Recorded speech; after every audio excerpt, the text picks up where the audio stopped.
Bien, muy buenas noches. El- un placer inmenso comenzar otra vez a difundir las ideas que defendemos, de hecho, en la Fundación ISOS. En esta ocasión me gustaría hablar sobre el concepto que hoy se conoce como ideología de género, pero esta vez no quiero enfocarme mucho a lo que es la izquierda, al progresismo, sino que entender básicamente el origen y por qué se sostiene esto. Porque ya decía un refrán bíblico incluso que atribuido al rey Salomón, que dice que no hay nada nuevo bajo el sol. De hecho que este concepto de que el rol, la conducta o el rol se construye a través de la cultura o la sociedad es la que tiene de cierta forma, eh, digamos, es la causante de este tipo de conductas.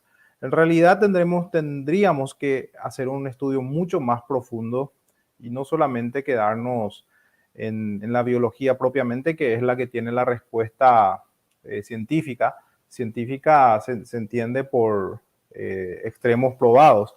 Ustedes saben que las características de la ciencia es que tiene que ser medible, tiene que poder reducirse sus partes mínimas, tiene que ser repetible, o sea que tiene que tener ciertas características para poder para llamar una teoría científica, una conclusión científica.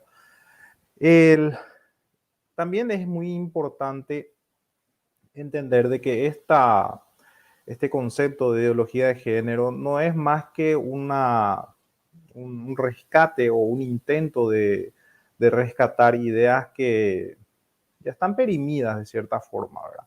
En este caso, eh, en este caso eh, estamos hablando, por ejemplo, de la muy conocida teoría de Aristóteles, que es la tabula rasa.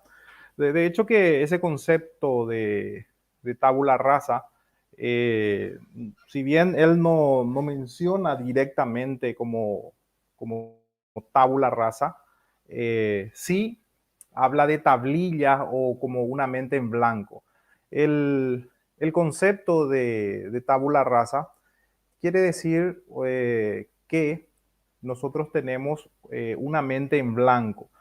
De hecho que podemos incluso escarbar más en la historia, especialmente en Atenas o en Grecia, en gran parte del Hélade, en donde se gustaba mucho filosofar o estudiar y el amor a la sabiduría propiamente. Eh, pero en realidad los dos grandes íconos del pensamiento, y podemos decir sin temor a equivocarnos de que Platón y Aristóteles son esos dos grandes monstruos del pensamiento. En este caso en particular, pareciera ser que Platón, si bien Platón es padre del idealismo y está más relacionado con el idealismo, los progres, los de izquierda, etcétera, en este caso, salvando la distancia que hoy sabe la ciencia, Platón parecía que estaba más cerca de Aristóteles en buscar una respuesta sobre la cuestión de la conducta, ¿verdad? Si bien Platón hablaba de un recuerdo del hiperuránio, o que somos una proyección o una mala copia de algo superior que está en el hiperuránio, eh, hablaba de recuerdos. Y hoy la ciencia confirma prácticamente de que muchas de las conductas que tenemos son recuerdos genéticos.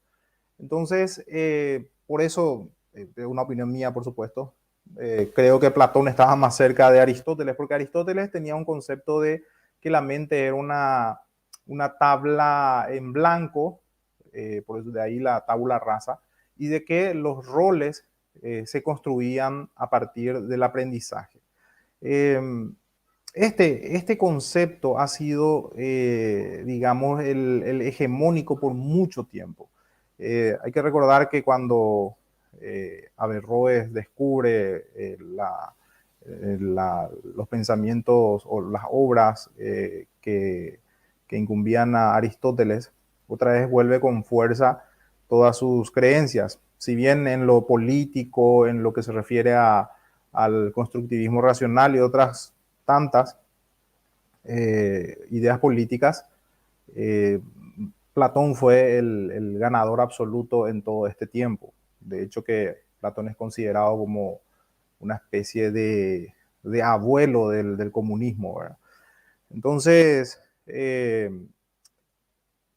partiendo de que la ideología de género es una, o algunos lo llaman ciencia incluso, también vamos a hablar de eso porque es considerado ciencia y a qué podemos llamarle, a qué no podríamos llamarle ciencia.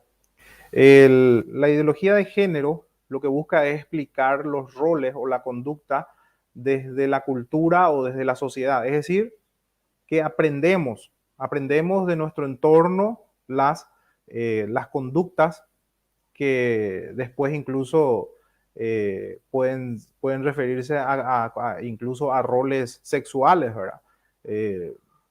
Ustedes que están, especialmente especialmente la gente, los conservadores, conocen muy bien sobre este tema de la ideología de género.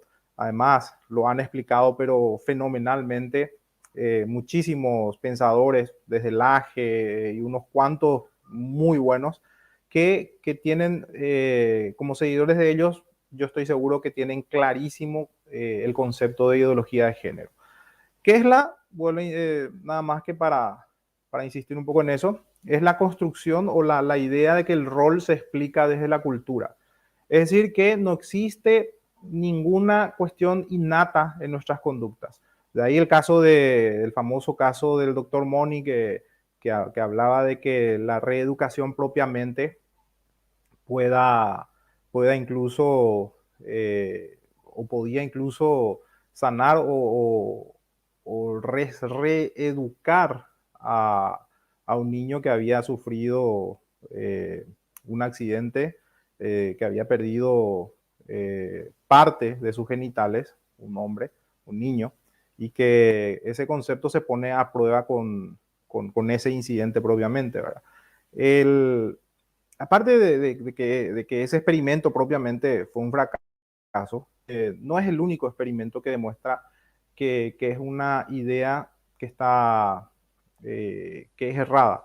Eh, Cuando se creía que ya estaba todo, que ya estaba superada esa idea de la tabula rasa, porque después de Aristóteles, el que revive con fuerza nuevamente esto es increíblemente, digo increíble porque a veces creemos que los que creemos las ideas liberales creemos en dogmas, ¿verdad? Y eso no es así. Justamente muchos de los pensadores liberales estaban muy equivocados en muchos conceptos y en muchas ideas. Y de hecho que el liberalismo como pensamiento rechaza el dogmatismo. Y me refiero a John Locke, que era un referente muy importante del liberalismo, es sin duda. Él sostenía este pensamiento, esta creencia de la tabula rasa. Es decir, que la conducta es explicada por la experiencia, por el aprendizaje. Los científicos sociales del siglo XX estaban fascinados con esta idea. De hecho, que no le llamaban tabula rasa, pero sí, especialmente los que estudiaron psicología o los psicólogos saben perfectamente de lo que estoy hablando, de los conductistas, que de cierta forma vino a reforzar ese concepto del aprendizaje. Por ejemplo, el comportamiento condicionado o la asociación, o el caso de Watson, el comportamiento operante, que era responder a estímulos, a premios, ¿verdad? Todo eso, por supuesto, refuerza esa idea de que la conducta puede ser modificada a través del aprendizaje. ¿Y qué hay de cierto con esto? Y hoy la ciencia ya tiene mucho más claro ese concepto, por más de que está censurada esta ciencia en muchos lugares y no está muy difundida, porque se refiere justamente al estudio profundo de la conducta humana. Y tenemos que entender también el proceso evolutivo y cómo se llega a estas conclusiones. Eh, en realidad hay conductas aprendidas, hay conductas que incluso pueden ser reeducadas, pero va a subsistir siempre el instinto. Precisamente el padre de la etología que siempre menciono, Konrad Lorenz, hace un paralelismo o una metáfora muy interesante que habla de la olla a presión, es decir, nuestros instintos, nuestras conductas bases, por más de que nosotros pongamos encima cultura, nuevos aprendizajes, educación, bueno, todo lo que quieran, lo que va a hacer es va a comprimir esa conducta y va a subsistir siempre. ¿Qué pasa? Va a llegar un momento en donde quizás con un disparador esa conducta se dispare nuevamente y vuelva a imponerse el instinto. Por eso es que tenemos casos de personas que tienen disforia de género, que fingían o creían ser, o creen en el fondo, quizás con disonancia cognitiva o no, sostienen que son mujeres cuando el sexo que es biológico dice que es un hombre, por más de que tenga todo ese disfraz encima, suele tener impulsos propias del sexo masculino, ¿verdad? Porque en el fondo siempre va a estar esos instintos. Entonces, ¿cómo es que llegamos a esta etapa nuevamente en donde pareciera ser que hay un retroceso de materia científica, ¿verdad? Especialmente de la ciencia de la conducta? Y muchos, como algunos especialistas en tema en politología, hablan de que estamos otra vez en una especie de oscurantismo en materia ideológica, y si bien antes había una persecución en contra de la ciencia cuando contradecía algunos dogmas religiosos, hoy también la ciencia está siendo perseguida cuando contradice dogmas políticos, ¿verdad? Dogmas ideológicos. Entonces, pareciera ser que ese temor que tenemos a la libertad, o ese temor que tenemos a lo incierto, muchas veces nos juega una mala pasada.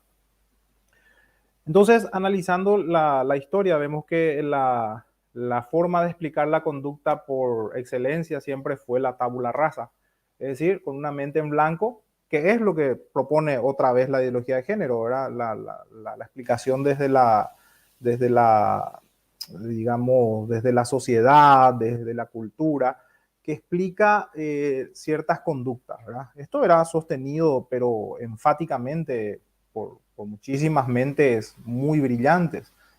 Eh, ya posteriormente aparecen otras ideas con el iluminismo. Ustedes tienen que entender que el proceso de las ciencias, en todo sentido, fue muy espinoso. O sea que vemos que en la antigüedad podemos rescatar algunas tablillas desde Sumeria, en donde básicamente la explicación era la magia, el pensamiento mágico.